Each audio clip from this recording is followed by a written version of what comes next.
It started like any ordinary day at the airport. Passengers rolling their suitcases, flight announcements echoing over loudspeakers, and the usual rush of departures and arrivals. No one expected that a young girl, no older than 6, would suddenly freeze mid-step, her eyes locked on a man standing by gate 32. With a trembling finger, she pointed directly at him. In a voice barely louder than a whisper, but heavy with something inexplicably urgent, she said just 7 words that sent a chill through the entire terminal. "That's the man who took my sister." People around her paused. Conversations died mid-sentence. Time itself seemed to hesitate. The girl's mother turned pale, rushing to hush her daughter, but it was too late. A nearby security agent had already overheard. Within moments, radios crackled. Agents appeared from every direction, and a soft female voice echoed through the PA system. "Attention. All flights are temporarily suspended." The entire airport went into lockdown, and no one could understand how a child's words had triggered a crisis of this magnitude, until the truth began to unravel. There was something in the girl's eyes, not fear, but certainty.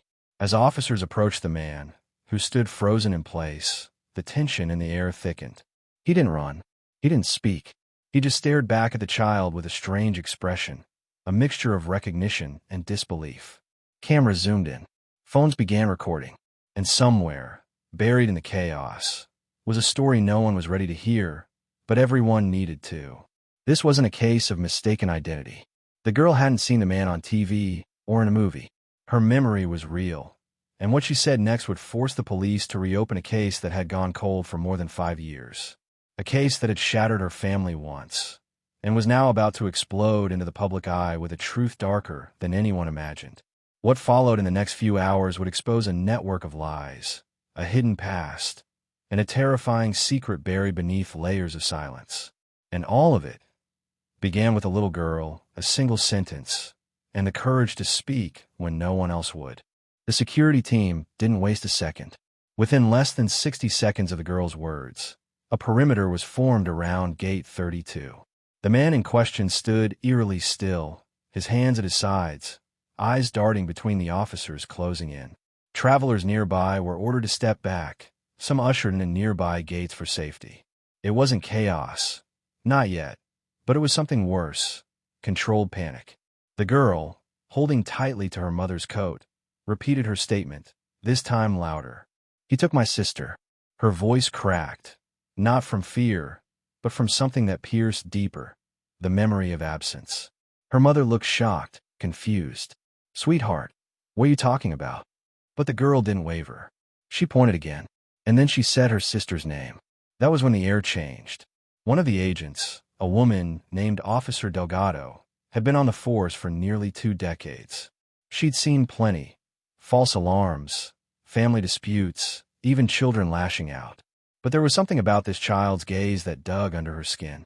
Delgado kneeled beside the girl and gently asked her to describe her sister. As the girl spoke about her sister's favorite doll, the way she laughed, a small scar on her cheek, Delgado's blood ran cold.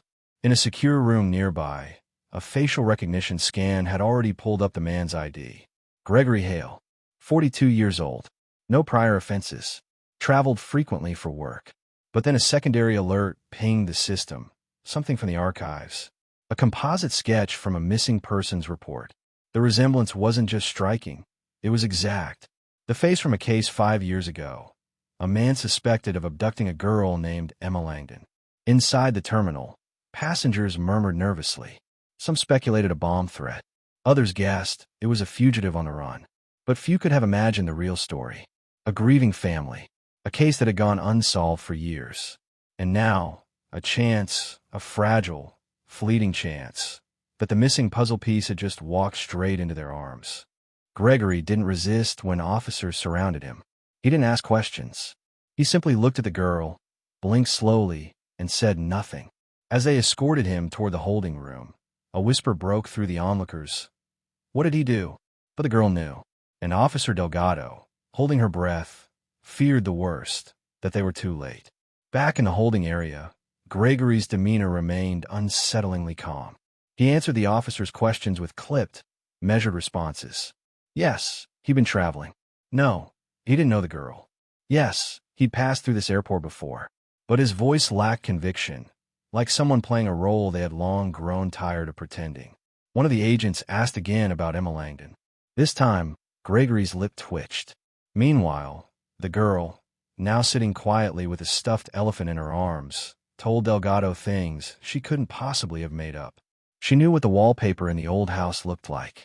She knew about the green truck Emma had been seen climbing into. She even described a song, a lullaby, that her mother hadn't sung since the day Emma vanished. How did she know all that? Unless she had seen it. At headquarters, the case file was reopened.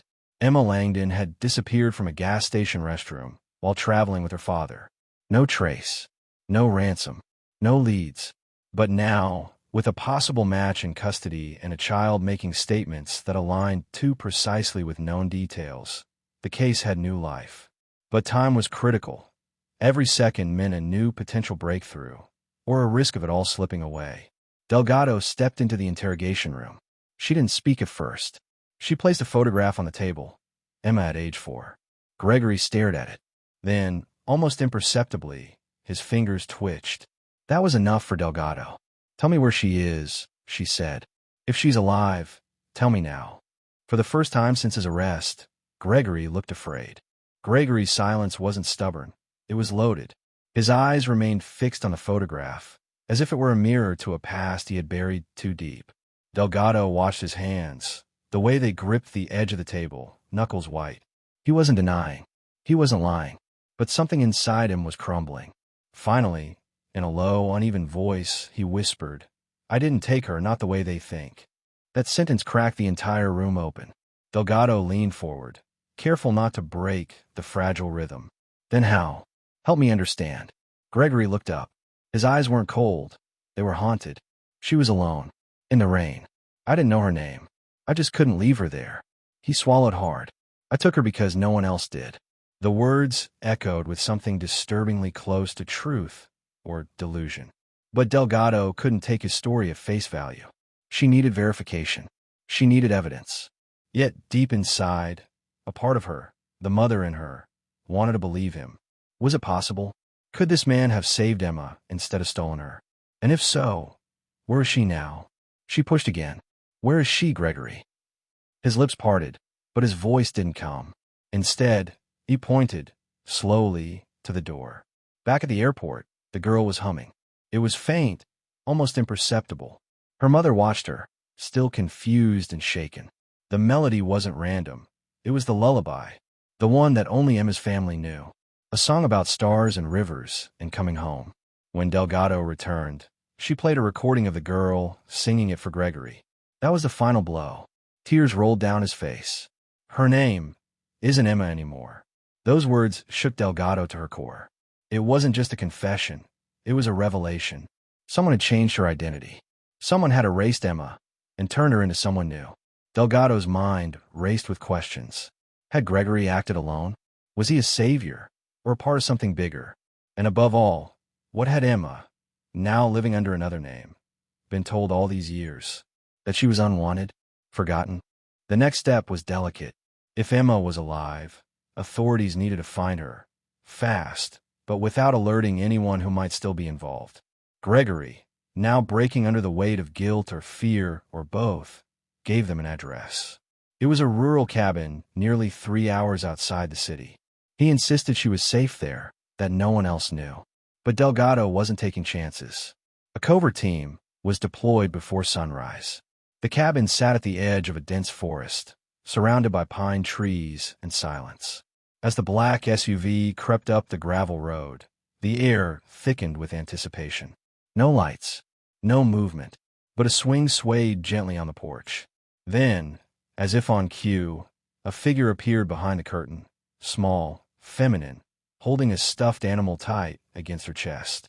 The agents froze. One of them whispered, "That's her." Inside, the girl didn't scream when the door opened. She didn't run. She simply blinked, as if seeing the world through a different lens. Delgado approached slowly, kneeling down. "Emma," she asked gently.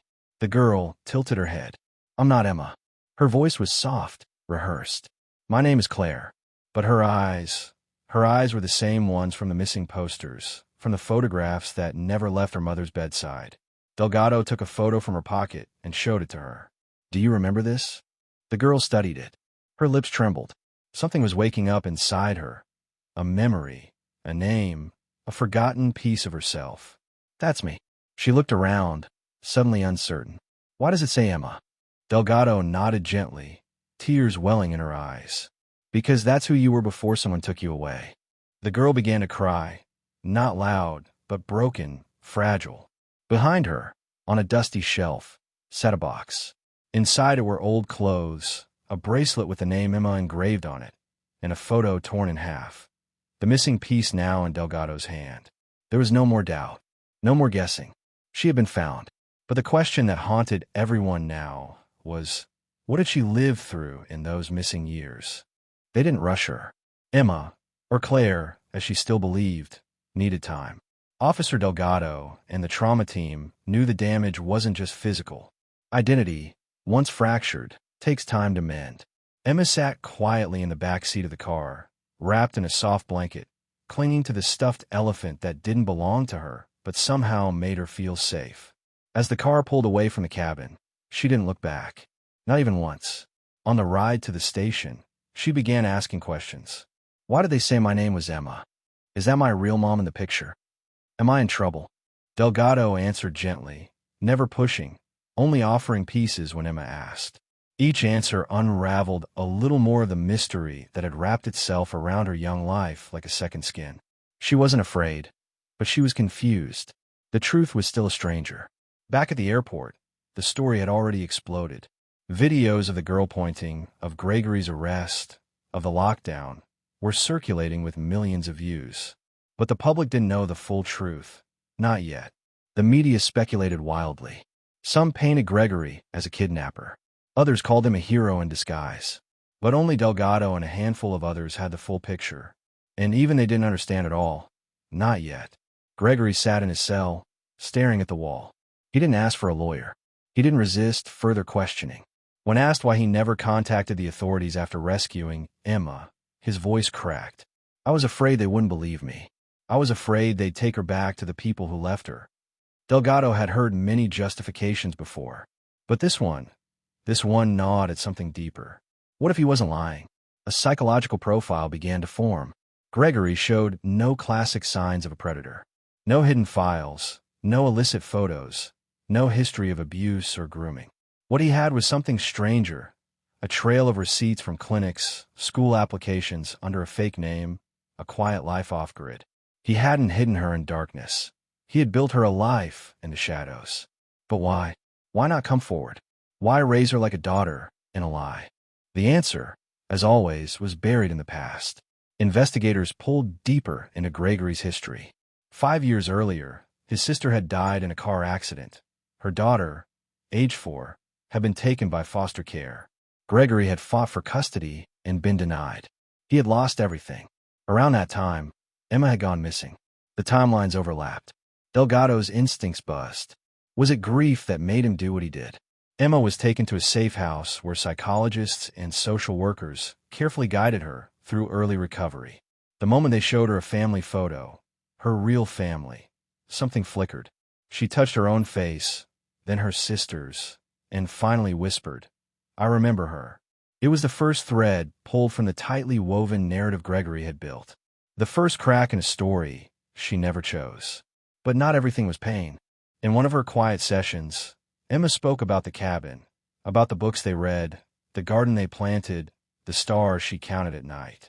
He said no one else would love me, she confessed. He said I was his gift. The words were innocent, but the undertone wasn't.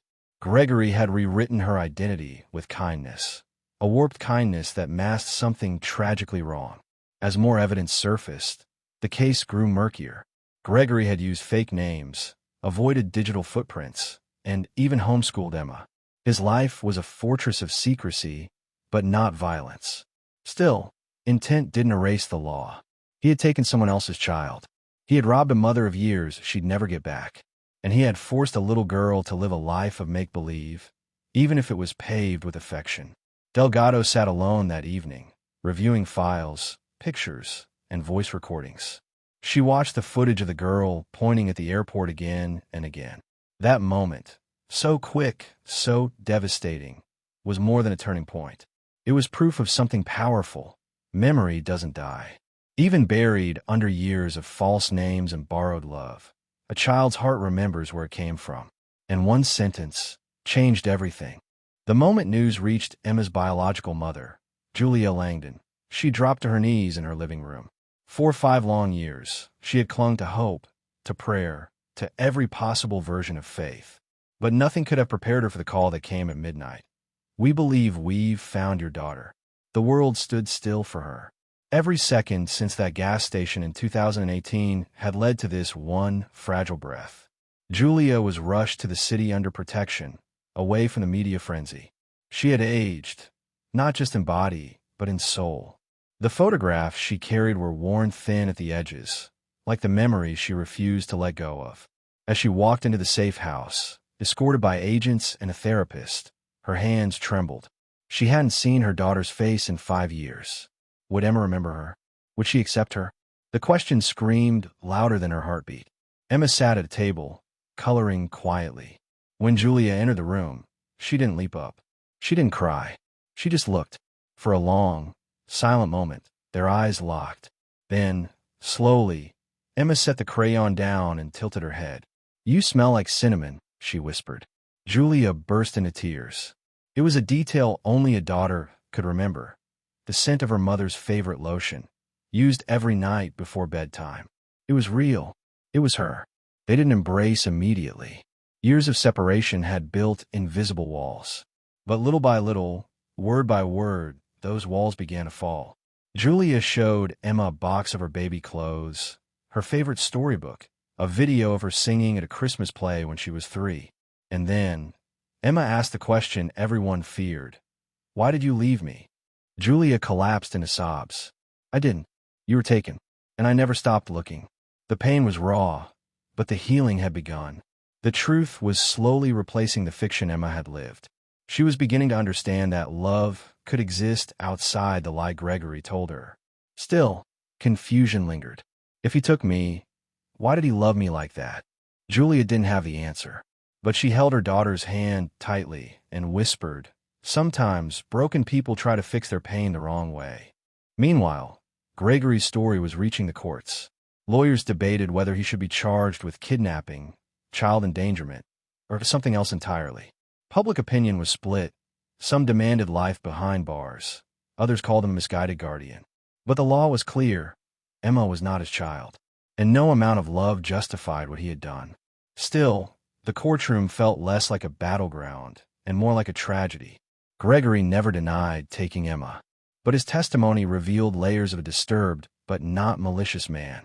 He spoke of a lonely life, of watching the news that day, seeing the Amber Alert, and spiraling into a kind of madness where he believed he could give her a better life.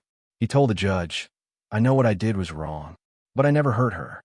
I only wanted to protect her from a world that forgets children." The courtroom held its breath. A psychologist was brought in to testify on Gregory's mental state. She explained that he suffered from a delusional attachment disorder triggered by unresolved grief. He had convinced himself that saving Emma was his way of saving his niece, the one he had lost to the system. In his mind, the psychologist said, he didn't steal a child. He rescued a soul. The courtroom sat in silence, caught between empathy and outrage. But Delgado, watching from the back row, knew the truth was Messier. Gregory had created a beautiful lie, a comforting illusion for a child who deserved truth. And while he hadn't used violence, he had used deception. He had robbed Emma of her identity, her family, her right to grow up knowing who she truly was. That was a theft of the deepest kind, one that couldn't be measured in bruises or broken bones. As the trial went on, Emma's story took center stage. Her words, recorded gently by child psychologists, painted a picture of a man who was kind, but also secretive. A man who said he loved her, but kept her from the world. A man who told her not to ask questions. The jury began to see what Delgado had seen from the beginning. This wasn't a tale of good versus evil. It was the far more dangerous story of someone who believed he was doing the right thing and wasn't. The jury deliberated for hours.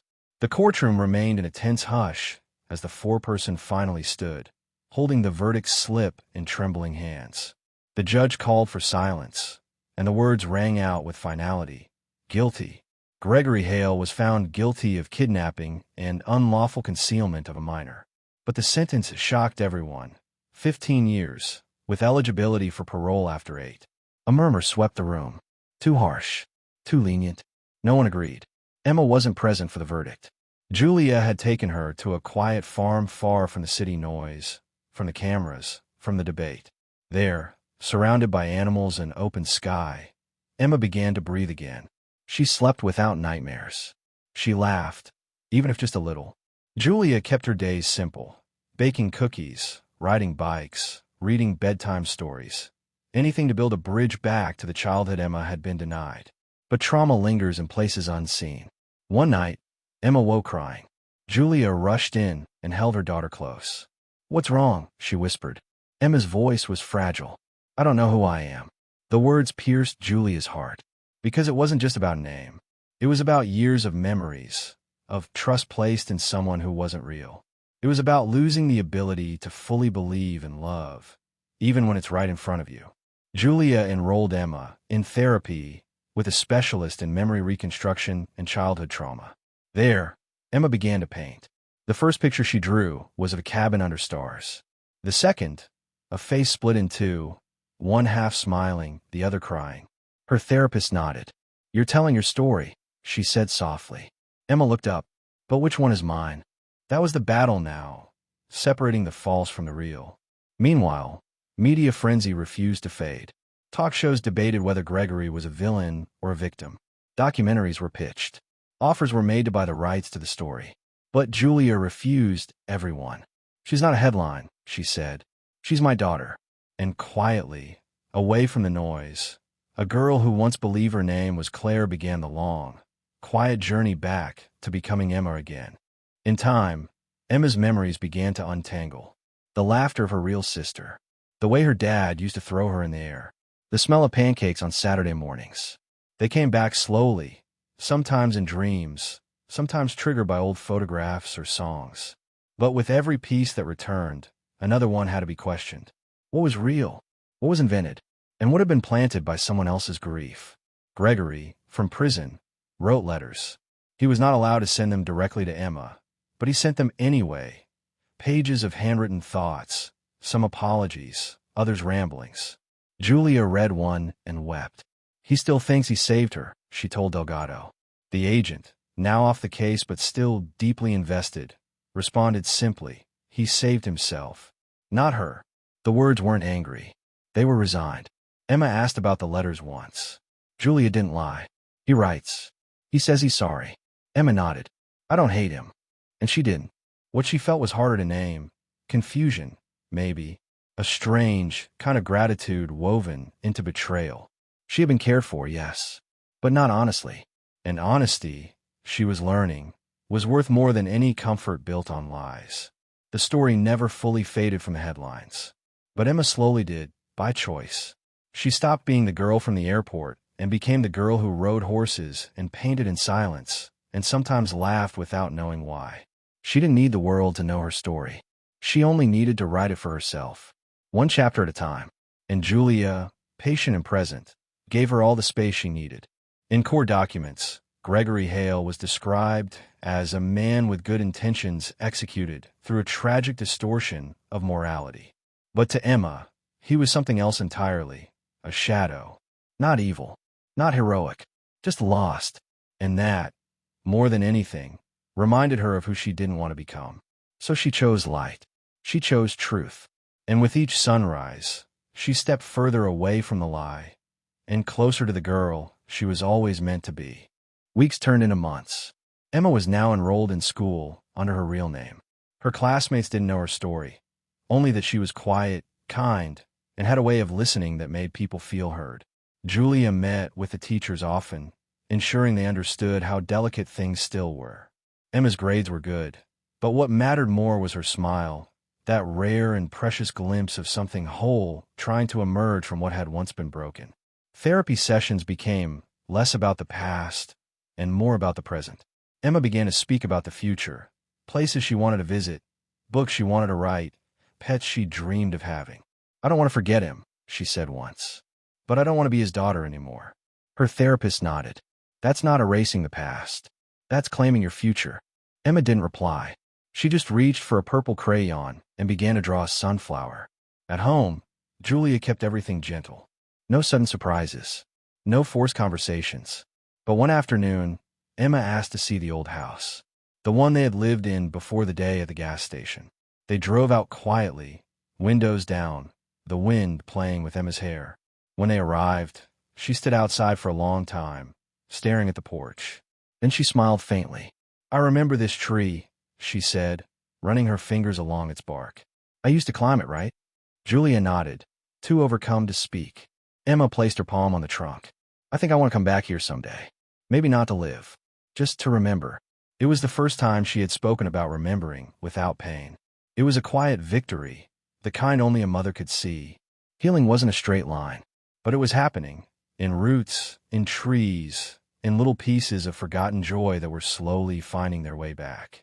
Meanwhile, Delgado had moved on to another case, but Emma stayed in her thoughts. Sometimes, at night, she'd replay that moment at the airport, the girl pointing, the world stopping. She'd seen 100 cases in her career, but none like this. None where a child's voice cut through 5 years of silence and pulled truth out of hiding. It reminded her why she had chosen this work in the first place, and why she could never walk away from it. Gregory's prison life was uneventful. He worked in a library, kept to himself, rarely spoke unless spoken to. Inmate files marked him as low risk, respectful, compliant. But the guard said he never smiled. Not once. Some believed he still didn't grasp the full weight of what he'd done. Others thought the silence was guilt, or maybe mourning. After all, in his mind, he had lost a daughter, even if she had never truly been his. He was allowed a few books each month. He always chose the same kinds: stories about lost children, stories about redemption, sometimes even fairy tales. The kind Emma used to read before bed. He read them slowly, like prayers. In his cell, he kept a tiny sketch Emma had drawn once, a lopsided house under a blue sky. No names, just colors. When a guard asked him what it was, Gregory replied, "It's what I ruined." Back at the farm, Julia and Emma created new rituals. They planted wildflowers, named the stars, sang lullabies that had once been lost to silence. Emma began writing in a notebook she refused to share.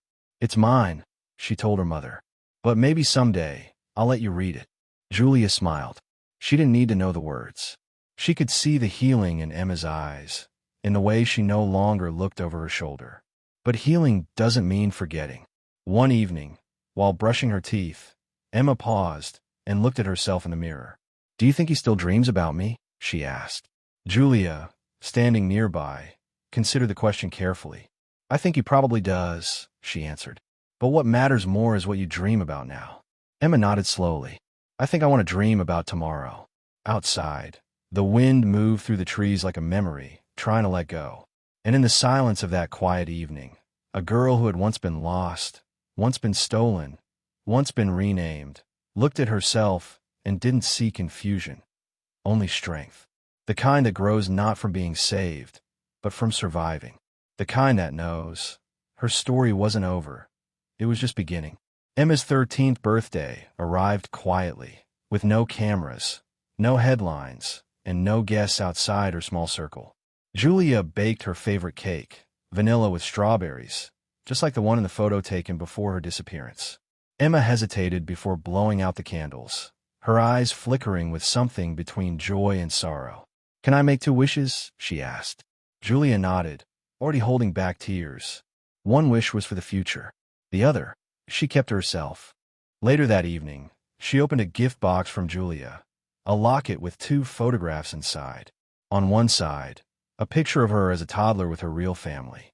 On the other, a blank space. "That's for whatever you want to remember," Julia said. "Or forget."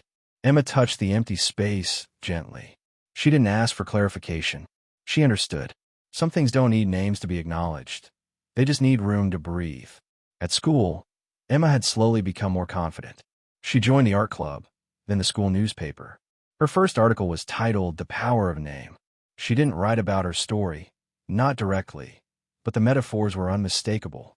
Sometimes, people call you by the wrong name for so long, you start to believe it's yours. But deep down, you always know who you are, even if you forget for a while. The article received quiet praise. Her teachers knew, a few classmates knew, but no one asked, and Emma liked it that way. She was more than what happened to her, more than the headlines, the courtroom, the questions. She was a girl who had walked through fire and came out with ashes in her hands, not to scatter, but to plant something new. And that strength gave her a kind of lightness no one could take away. Still, in her dreams, the cabin sometimes returned. The scent of wood smoke, the echo of a voice reading bedtime stories, the creak of floorboards in the early morning. But they didn't scare her anymore. They were fragments, shadows, not monsters. And each time she woke, she reminded herself of something her therapist once told her. It wasn't your job to save anyone. It was your right to be saved.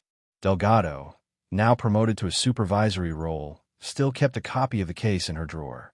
She called it her reminder file, not of the horror, but of the miracle, of the child who had remembered, who had spoken, who had pointed into a crowd and changed everything. When rookies joined the department, she didn't tell them about Emma immediately.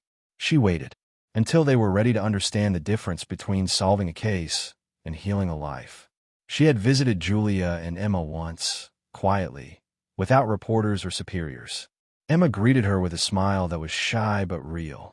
"I remember your eyes," she said. They were the first ones that didn't look scared. Delgado didn't know what to say. She simply hugged the girl, tighter than she probably should have. It wasn't protocol, but it was human, and that was enough. Gregory, in prison, had begun writing a memoir. It was never intended for publication. It was just pages, sometimes coherent, sometimes rambling, about regret, love, and a twisted sense of righteousness that he now recognized had been wrong from the start. He still referred to Emma as Claire in the early chapters. But slowly, painfully, her name began to change on the page. Until it stayed Emma. Until it stayed true. His lawyer once asked him why he kept writing. Gregory answered, "Because if she ever reads it one day, I want her to know I didn't forget her, and I didn't lie to myself forever." It was the closest he had ever come to full ownership of his actions. Redemption wouldn't erase what he had done, but acknowledgement was a start. And, in that prison cell, with no one watching, that might have been the only justice he could offer. Emma never asked to read the memoir.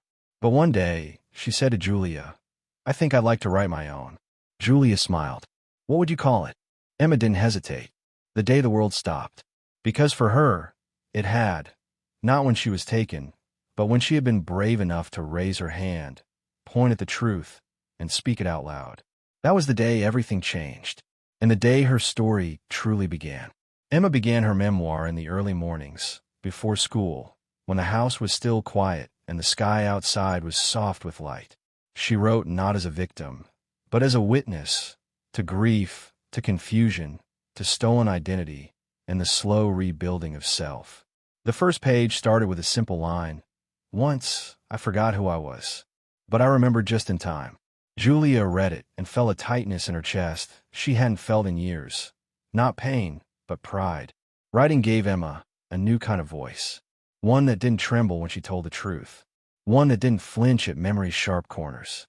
Through each page, she wrestled with questions too big for her age. About forgiveness, morality, identity, and love's dark mirror. But she never let bitterness win. "I want to remember him honestly," she wrote, "because remembering doesn't mean agreeing. It means I get to define what the truth looks like." Her therapist encouraged her to keep going. "There's power in telling your own story," she said, "especially when someone else tried to write it for you." Emma nodded. She understood now that silence had once been her prison. But words, real, raw, unfiltered words, were her escape route. Not just to heal, but to reclaim, to make her life her own again. She even began speaking at small community gatherings, closed spaces, safe audiences, about identity and survival. Never naming names, never sharing details she didn't want to. But her presence alone was powerful. A young girl standing tall, telling the room, "I was lost, but I came back." and I'm not afraid anymore." For the first time, the applause didn't make her shrink. It made her stand straighter. Back in prison, Gregory received word that Emma had begun writing. A guard told him offhandedly, and he paused, as if trying to absorb that truth. "Good," he said finally, eyes unfocused. "She deserves to speak." He didn't ask for the book. He didn't try to stop her. He just sat quietly for the rest of the day, staring at a spot on the wall. The very same place where, years ago, he had once imagined himself a father. The seasons turned. Emma was growing, not just in height, but in clarity. Her voice was stronger now, her step more confident. She began to refer to herself only as Emma, in public. Claire became a name she reserved for fiction, a ghost she used when writing characters. Claire was the girl who waited. Emma is the girl who moves forward. And forward she went, through school, through pain, through pages and pages of her book in progress. Julia watched her daughter transform with awe. There were still quiet days, of course. Still triggers. Still echoes of things that couldn't be erased. But the darkness no longer swallowed her. Emma knew how to stand in it now. Not as its prisoner, but as someone who had walked through and come out the other side. They would talk about that sometimes, over tea and toast. "I don't want to forget what happened," Emma said once. "I just don't want it to define me." At school, a teacher assigned a project. Write about the moment that changed you most. Emma paused for a long time. She could have written about the day she was taken, or the day she was found, or even the trial.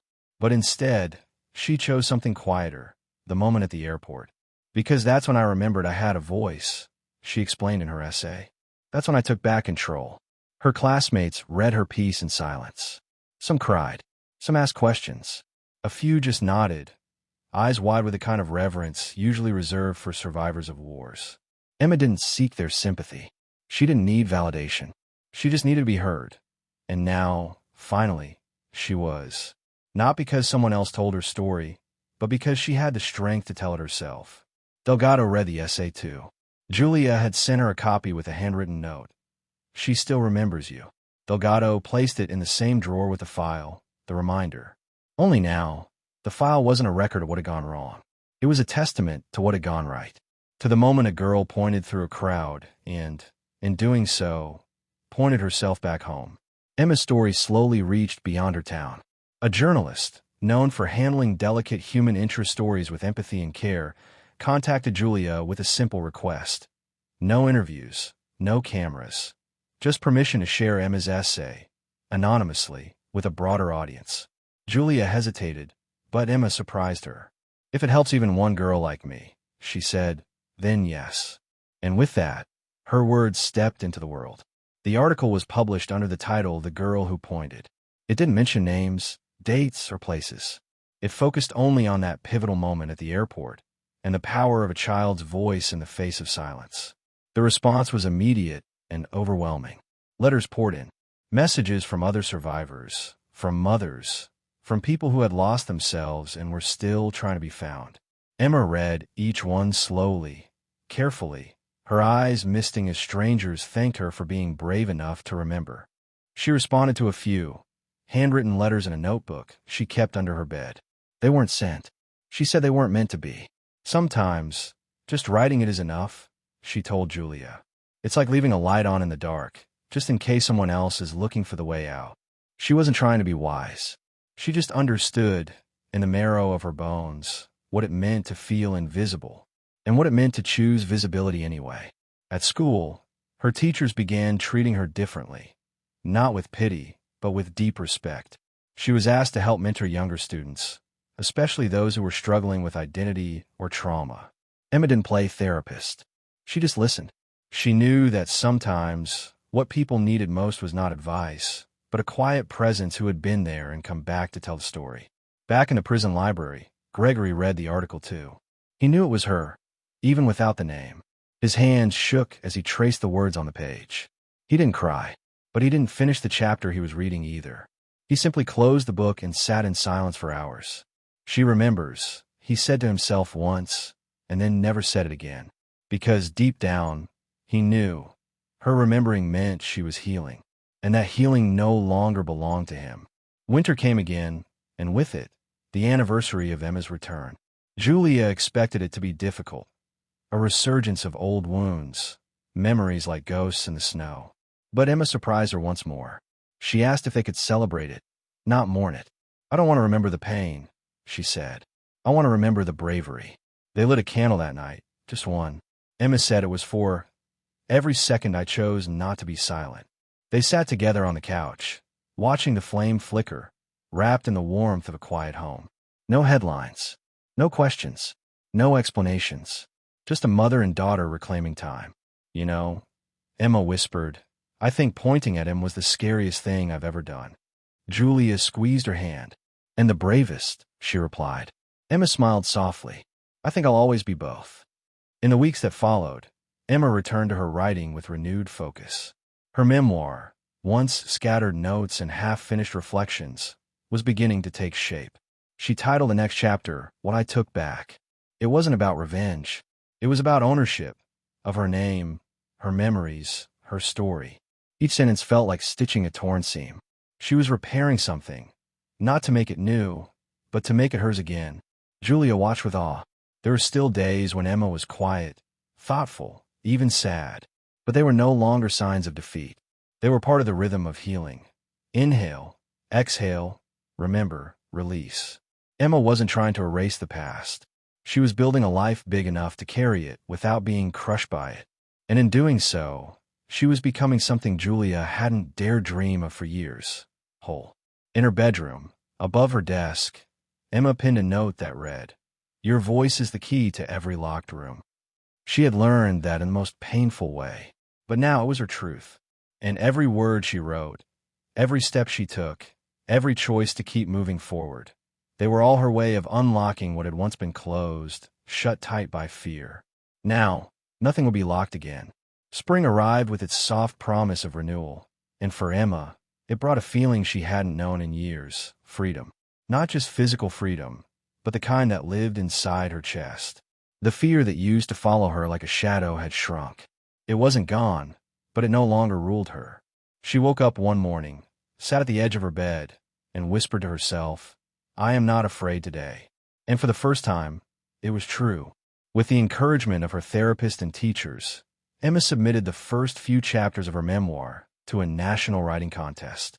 She didn't think she would win. That wasn't the point. "I just want someone to read it and feel seen," she told Julia.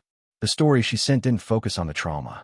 It focused on the moment of decision, the airport, the pointing, the voice that broke through the noise.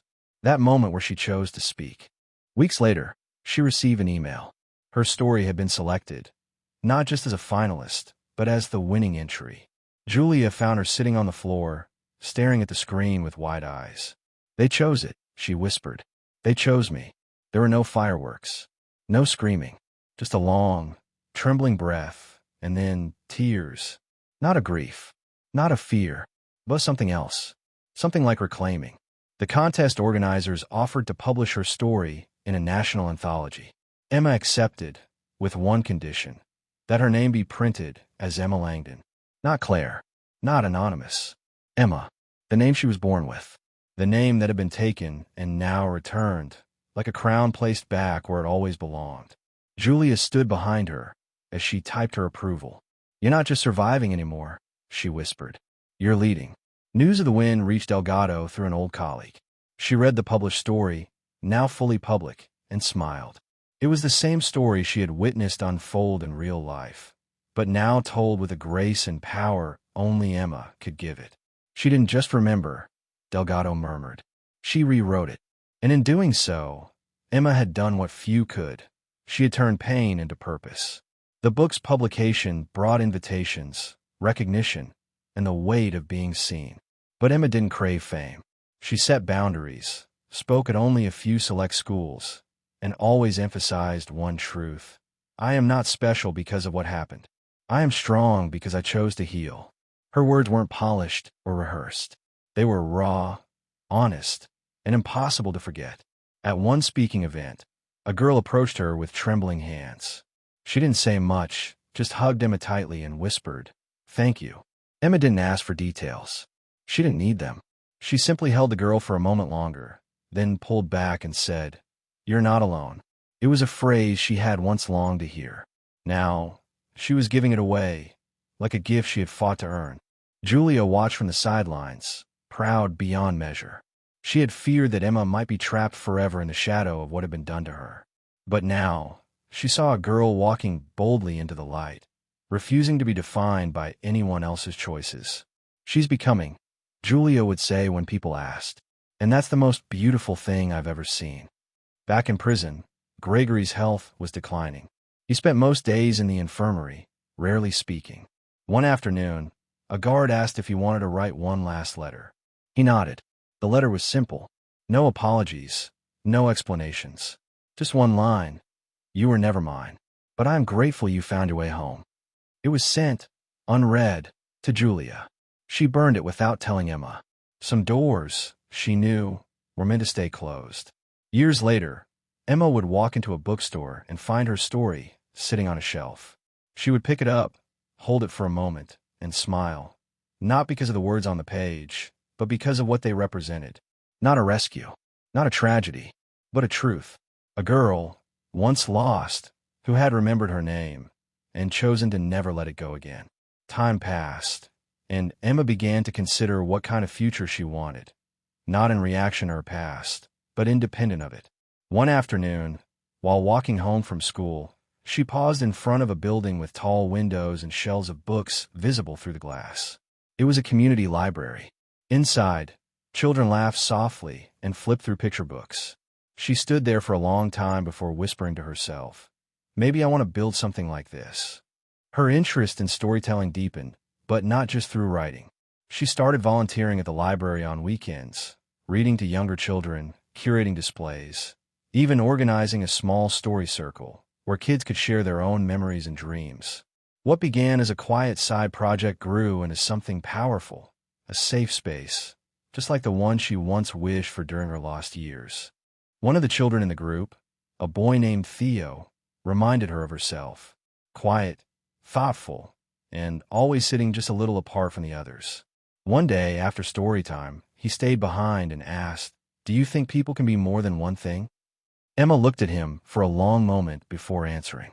"I think people are supposed to be more than one thing." He smiled, and that smile stayed with her for days.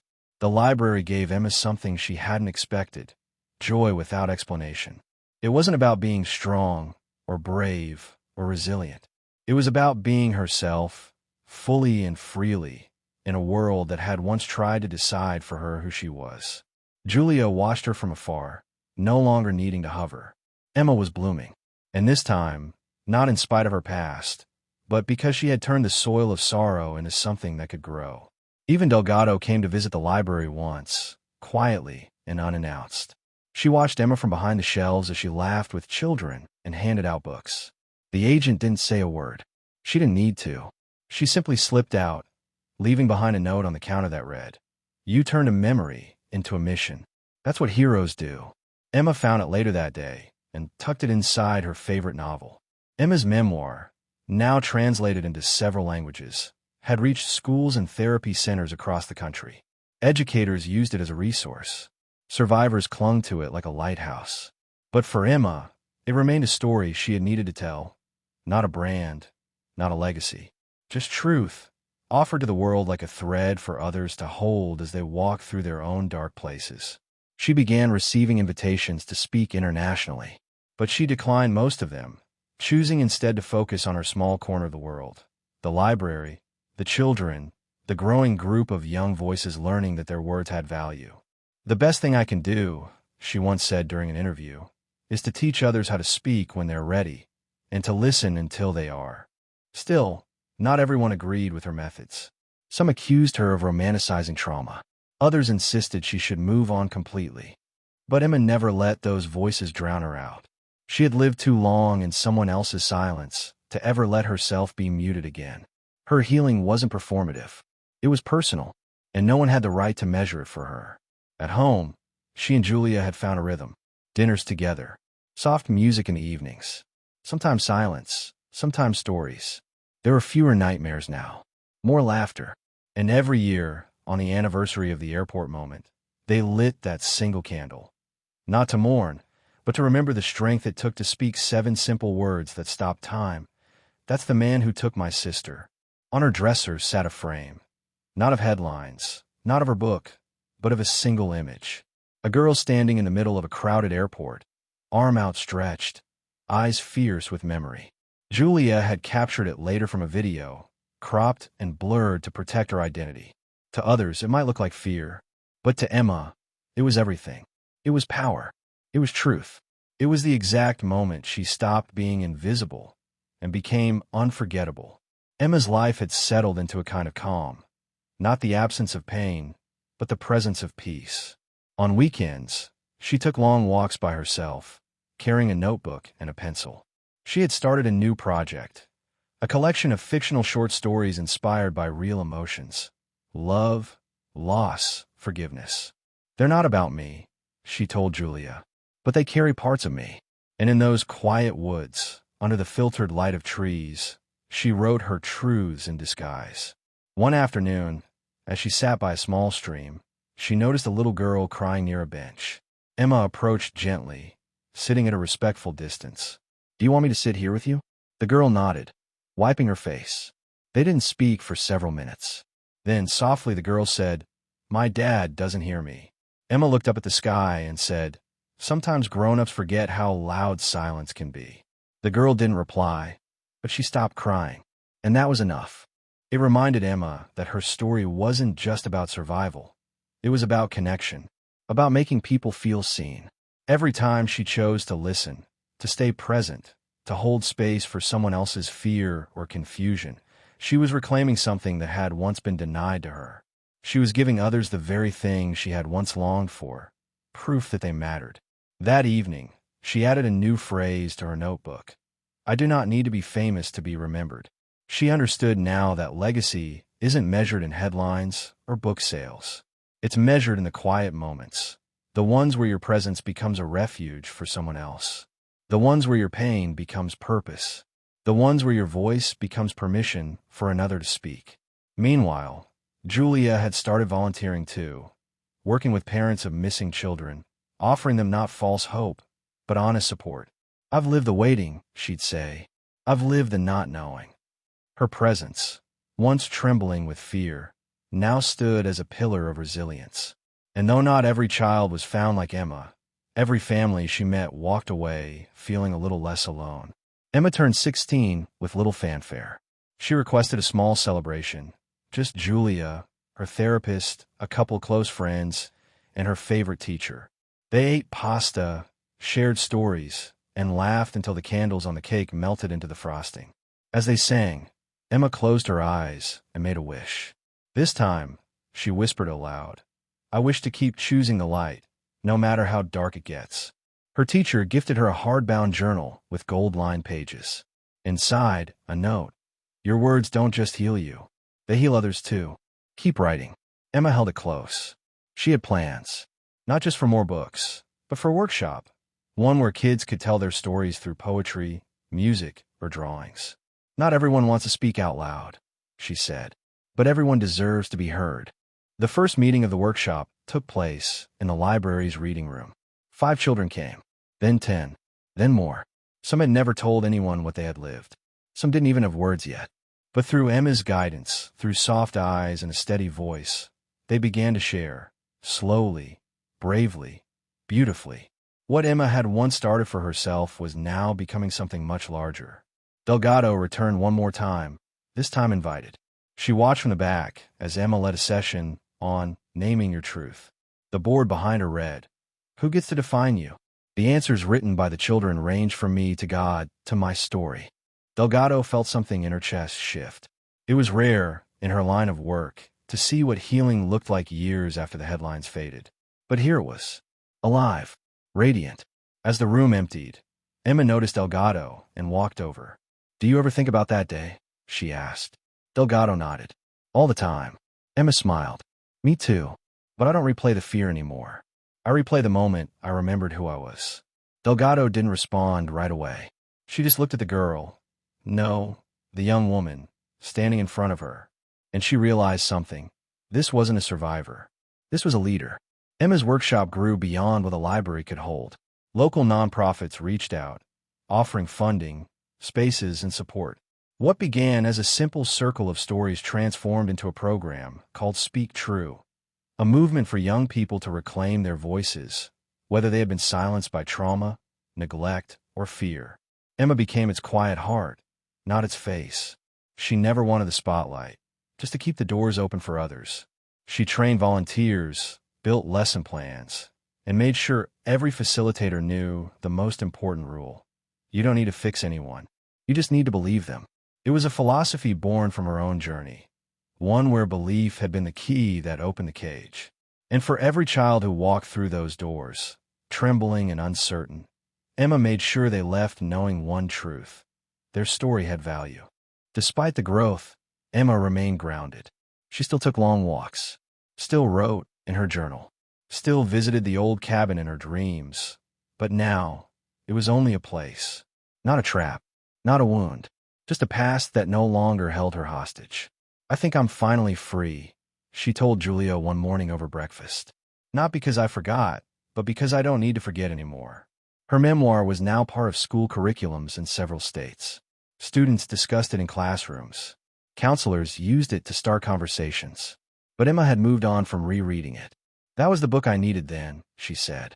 "But I'm writing new ones now." And she was fiction, fantasy, even a children's book about a bird who flew too far and found her way back by listening to her own song. Gregory never saw those books. He passed away in his sleep on a cold morning in early spring, just months before his scheduled parole hearing.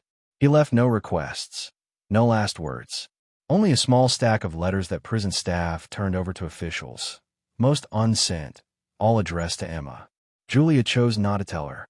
Some closures, she believed, happened quietly, without confrontation, without fanfare, like a door clicking shut behind you. Emma felt something shift that spring, a kind of stillness that followed an invisible ending. She didn't know about Gregory's death, but in her chest, a heaviness seemed to release, like something that had been watching her finally turned and walked away. She didn't question it. She just breathed a little deeper, walked a little slower, and looked toward the future with eyes that no longer searched for ghosts. She and Julia planned a trip, their first real vacation together since the reunion. Just the two of them, no interviews, no causes, no speaking engagements. They visited a quiet coastal town, ate ice cream by the shore, and collected seashells like they used to in the early photos. On their last night, Emma sat on the beach, letting the tide pull gently at her toes. "This," she said softly, "feels like beginning." She returned home renewed, refocused. The Speak True Foundation continued to thrive, now with multiple chapters across the country. Emma stepped back slightly, allowing others to lead. "They don't need me at the center," she explained. "They need to know they can be their own center." Her humility never faded. Her strength never dulled. And her voice, now steadier than ever, continued to echo through every room she entered. One afternoon, she received an envelope with no return address. Inside was a photograph. Faded, old, but unmistakable. It was a still from airport security footage. A child pointing, a man standing still, and beneath it, handwritten in a careful, deliberate script, just 5 words: "You saved more than yourself." There was no signature, but Emma smiled. She didn't need one. She placed the photo in a new frame, right beside her writing desk.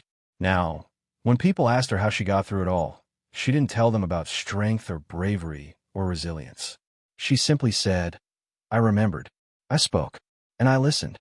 And that, she believed, was all anyone ever needed to begin healing: the courage to speak and the grace to be heard.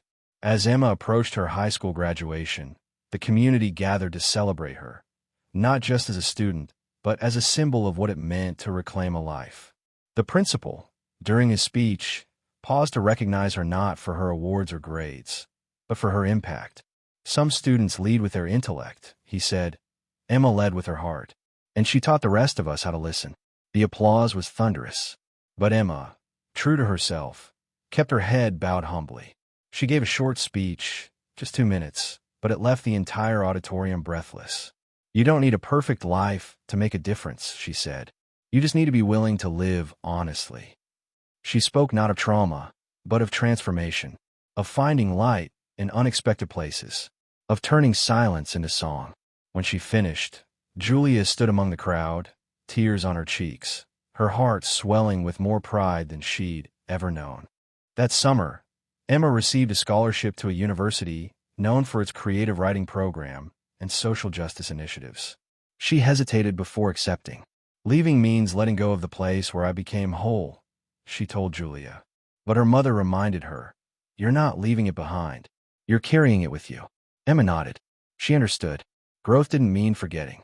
It meant expanding, making room for new dreams. Before she left, she visited the airport one last time. She walked past Gate 32 and stood in the exact spot where it all began. The rush of noise, footsteps, flight announcements, it all came back. But this time, there was no fear, just stillness. She closed her eyes and whispered, "Thank you for remembering." She wasn't talking to the crowd, or the security officers, or even Gregory. She was talking to her younger self, the girl who pointed, who refused to be silent. She returned home from that visit with a sense of quiet closure. And before packing for college, she left one final note on her bedroom mirror. The world didn't give me peace. I created it. That sentence would go on to become the first line of her second book, a collection of letters written to survivors, to the lost, and to the ones who were still searching for their voices in the dark. College opened new doors, both literally and within Emma's heart. She was surrounded by other artists, thinkers, and survivors in their own right. Her roommate had fled an abusive home. One of her professors had lost a sibling to violence. Everyone had a story, and that made Emma feel safe, not because pain united them, but because honesty did. It was a world where truth didn't make you different. It made you real. Emma thrived. She published essays in campus journals, led late-night writing circles, and even taught a course on narrative healing to fellow students. Every time you write your truth, she told them, you stitch together the places you thought were too broken to hold. And they listened, not because she was famous, but because she understood. She never spoke from a pedestal, only from a place of having walked through. Back home, Speak True continued its work, now under the direction of one of Emma's former students.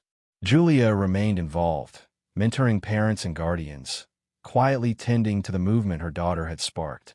Occasionally, she and Emma would video call, sharing poems, life updates, and reflections. "I feel like I'm becoming someone I would have looked up to," Emma said once. And Julia replied, "You always were." Then came an unexpected letter. It was from a girl in another state, age 13, who had read Emma's first book. She wrote of being silenced, scared, unsure of who she was. But after reading The Day the World Stopped, she found the courage to tell someone. Authority stepped in. She was safe now, and her letter ended with these words, "You didn't save me directly, but your voice found mine." Emma held the letter in her hands for a long time, longer than she realized. She didn't cry. She didn't speak. She just sat there, the letter against her chest, breathing in the full weight of it. For years, she had wondered if her story had a purpose beyond survival. And in that moment, she knew it did. It always had. Emma's final year at university arrived like the closing chapter of a novel, filled with reflection, quiet triumphs, and a sense that something new was about to begin. Her professors often asked her to speak to incoming students, not because of her past, but because of her clarity, her command of truth, and the way she made everyone feel seen. "You're not here to be impressive," she would tell them. "You're here to be honest." And that's what people remember. Her second book, Letters to the Silent, was published just before graduation. It wasn't about her, but it carried her spirit in every line. Written as a series of letters to unnamed readers, it spoke to the broken, the unheard, the children who sat in quiet rooms waiting for someone to notice. It didn't offer solutions. It offered presence. And that was what made it powerful. Because Emma understood that presence was what she had needed most, once. The book was read in book clubs, therapy circles, and even juvenile detention centers. One reader, a young boy who hadn't spoken in months, handed his counselor a copy and simply said, "I felt this." That sentence traveled back to Emma in an email. She read it aloud to her classmates, her voice trembling just enough to show it mattered. "You never know," she said softly, "where your echo might land." At graduation, Emma walked the stage in a deep blue gown, her name announced to thunderous applause. She didn't wave.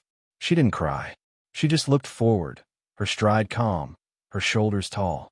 Julia sat in the front row, her hands pressed to her lips, unable to hold back the tears.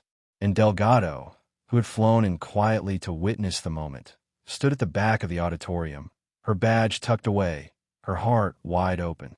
After the ceremony, Emma slipped away from the crowd, walking barefoot across the grass behind the hall. She looked up at the sky, clear, wide, forgiving.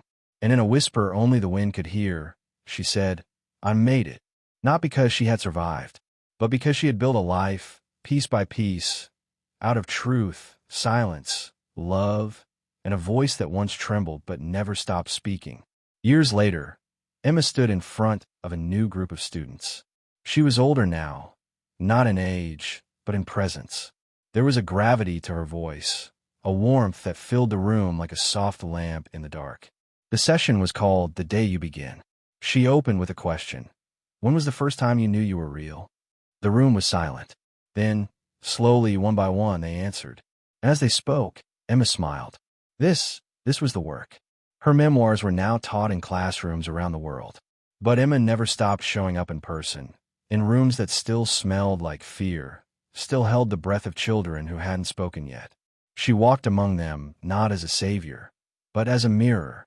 You don't have to have the right words, she always said. You just have to believe the truth is worth telling. Julia, now retired, continued to walk beside her, in spirit, in support, in unwavering love. They had grown up together in a way, not just mother and daughter, but two women who had been broken by loss and rebuilt by presence. On the anniversary of the airport day, they still lit a single candle, not in mourning, but in honor of the voice that changed everything. The airport never took down the security footage. It became part of a training program, not because of the drama, but because of the reminder that anyone, even a child, might hold the key to the truth. And somewhere in that footage, frozen in time, is the moment Emma pointed, a finger, a name, a memory that shattered silence like glass. Emma never claimed to be healed. Healing, she often said, is not a destination. It's a practice. But she lived healed, fully, freely, truthfully. And in doing so, she reminded everyone who crossed her path that their voice matters, that silence is not safety, and that sometimes the bravest thing we can do is speak. Sometimes the most powerful revolutions begin not with a shout, but with a whisper, a trembling finger, a quiet voice. One child pointing through a sea of strangers and speaking a truth so sharp it split time in half. What happened in that airport was more than an act of recognition. It was an act of reclamation, of identity, of voice, of life. And in that fragile, unforgettable moment, a girl taught the world what courage really looks like. Emma's journey reminds us that survival is not the final chapter. It is the prologue to a story only we can write. Through memory, through pain, through the rebuilding of everything she once lost, she forged a path for others to follow. Not perfectly, not easily, but honestly. And it is in that honesty that healing begins. Because sometimes the bravest thing we will ever do is to remember and to say it out loud. We're not defined by the silence forced upon us. We are defined by the moment we choose to speak. Emma's voice, born in fear, grew into a force, one that lit a path for others still lost in the dark. Her story, though rooted in trauma, blooms in transformation. It tells us we don't need to be perfect to be powerful. We only need to be willing to rise again and again and say, "This is who I am." And maybe, just maybe, that's the lesson we all need right now. That behind every quiet face is a storm of truths waiting to be told. That every person walking among us has a story that could change everything, if only someone would listen. Emma was once that person. She still is. And so are you. Your voice matters. Your story matters. Speak it. Share it. Let it rise. If this story moved you, if it opened your heart, made you reflect, or reminded you of your own strength, don't keep that feeling to yourself. Subscribe to the channel. Leave a comment sharing what stood out most to you. And like this video so it reaches others who may need to hear it. Because healing, like truth, multiplies when it is shared, and someone out there is still waiting for the light you now carry.